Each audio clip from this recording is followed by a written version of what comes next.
Friends, hi, hello, how are you? Welcome back to the Curvy E Chronicles. My name is Courtney, and I'm so glad you found your way to my little corner of the internet. Friends, we're cooking last week's meal plan, so let's dive in.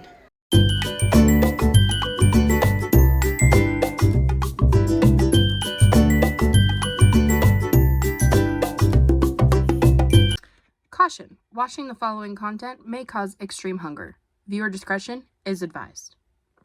All right, fam, morning's out of the way. We are starting the week off with beef stroganoff. I've got my deep dish saucepan. We are taking a pound of ground beef. I do like to use lean ground beef, so like 90-10. It just helps this not get so greasy. While that beef is browning up, we're going to cut our onion, add that to the pot, and then we're going to let those get nice and happy together before we season. Oh, and don't forget garlic. How could I forget? We don't forget garlic around here. And it's at the bottom of the jar, so I just kind of start tossing it in there, eyeballing it. So we're going to do onion powder, paprika, and then I think the recipe calls for like oregano. I don't have oregano, so I just use, or parsley. I just use Italian seasoning, just a little bit. Same, different, but same. Still tastes good. Stir all those together. Then we're going to do some Dijon mustard. I want to say it's like 2 tablespoons of Dijon mustard. And then we're supposed to do 2 tablespoons of Worcestershire. But I just basically finished off this bottle and I have to add that to my grocery list now because I didn't have any in the pantry. So anyway, we're going to mix all that up till it's nice and happy and together. And then we're going to add in 4 cups of beef broth, aka 4 cups of water and some beef bouillon, which, yes, that was far too much. I do realize I'm not proud of that, but it still tasted fine. So we're going to mix that all together. We're going to bring that to a boil. Oh, just kidding. Add in our heavy whipping cream first. Then we're going to bring it to a boil. I want to say this is 2 cups of heavy whipping cream. This recipe is not for the faint. It packs the calories, but it is delicious. So now once this gets to a little bit of a boil, you can kind of see bubbles there. We're going to add in our egg noodles and we're just going to pat those down until they're all kind of submerged in the liquid. And we're going to let them just get nice, bubbly, and happy for a little while. I want to say like 10 to 12 minutes, something like that. I don't know. I just usually go find something else to do, typically dishes. Once everything's nice and happy and the noodles are soft, we're going to add in 8 ounces of cream cheese cubed and a half a cup of sour cream. Get all that goodness in there.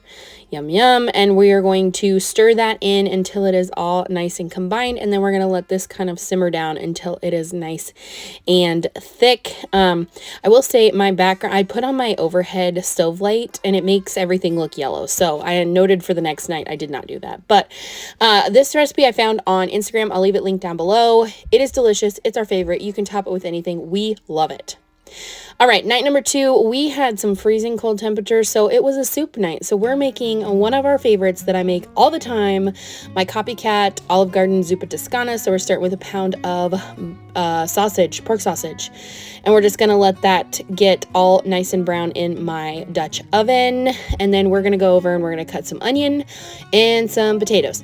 I think the recipe calls for red potatoes. I didn't have red potatoes. I just used the russets I had. They work just the same. Their potatoes are potatoes are potatoes. It's not that big a deal. I mean, if you like the taste of the red potato better, because I think they're a little less starchy, but whatever. Technically, the recipe calls for fresh bacon. I just used the bacon bits from Costco because I was being lazy and it was really cold and my family was sick this week. So we're just going to dump in an eyeball amount of bacon, let it get all nice and warm with the sausage, and then we're going to add in our onion and our garlic. I think that's coming next. Yep, there it is. I am going to have to add that to my next Costco run. Make sure I don't, because I think I'm almost out. And then we also are going to season all of this with some garlic salt. And then I think I put the Italian seasoning in later. But regardless, we're going to let those cook together for a little while. And then we're going to add in our potatoes. And then once, and there's a rogue potato, they always fall out off the cutting board. I swear, it's not me if there's not some form of piece of food that falls to the floor. Then we're going to add in 4 cups of water and 2 cups of chicken broth, which aka equates for me 6 cups of water and a few zhuzh of chicken bouillon. It's way easier that way. And then we're going to add in our Italian seasoning. Here it is. We're going to stir all this together so it's all nice and happy and merry and all mixed in, because sometimes that Italian seasoning doesn't like to mix in real well. But once it's all mixed in, we're going to let that sit for about 20 minutes-ish, 20-30 minutes, and let it boil and get those potatoes soft. In the meantime, we're going to make my Copycat breadsticks. I take these Seattle's Best ones that I get at the store. I have not perfected making these from scratch, but lay them on a pan, cover them in butter and garlic salt, and then we're going to bake at 350 for about 20 to 25 minutes, so about the time the soup needs. In the meantime, while we're waiting for our soup to finish, we're going to cut up our kale. My grocery store did not have like regular green kale, so I got this like purple red kale. It tasted just the same. I didn't notice a difference, but we're going to cut up all of that, stick it into the pot along with our heavy whipping cream. I don't remember the measurement on the heavy whipping cream, but we were finishing off this bottle, so it worked out really good. Mix that in, and we're going to let this cook a little bit longer until all of that kale is wilted down and all that heavy cream is mixed in. And you guys, this is seriously one of our favorites. I know you guys have seen me cook this multiple times. We love it. We're going to top it with Parmesan, and then we eat it with our breadsticks. Even the kids liked it. And this came in clutch on a really cold evening. So, all right, night number 3 of our ground beef recipes. We're going to preheat the oven to 375. We're going to take a pound of ground beef minus the paper, and we are going to brown that up in my cast iron. We're not going to add anything to the cast iron. We're going to do this a little different than the recipe says, just because I don't want to make a mess. So we're going to take a can of corn, a can of rotel. You can do spicy if you want. I don't, because the kids don't like it. And then we're going to do a can of cream of mushroom soup. This actually came out a lot easier than I was expecting. Normally it doesn't like slosh out like that, but this one did. And then we're going to take I think it says like half a cup of milk. I don't keep milk. We do half and half and like heavy cream for most of our stuff that uses milk, because the rest of it we use like almond milk, and that don't taste good in this kind of recipe. And then we're going to add in some cheese, a healthy amount of cheese. And then I think I almost forgot to add in the half cup of sour cream. But this recipe is Cowboy Casserole. I don't think I said that yet. So basically it is like a fancy tater tot casserole. It is delicious. It's amazing. We love it. We're going to season our ground beef with some Johnny seasoned salt. And then I think we're going to add in some onion powder. Oh yeah. And then here comes the fun garlic powder that then got all over my stove. I swear it would not be cooking with Courtney if it wasn't a mess. We're gonna mix up everything in the bowl, and then we're gonna come back over to our beef, add in some bacon bits minus the pack of chiclets. Anyway, that's a joke for no one will probably understand. Anyway, moving on. Once that's all cooked and together, we're gonna add the beef and bacon to our other mixture. We're going to put it in a 9x13 pan that's sprayed, top it with cheese, top it with tots, and we're going to bake this for 45 minutes.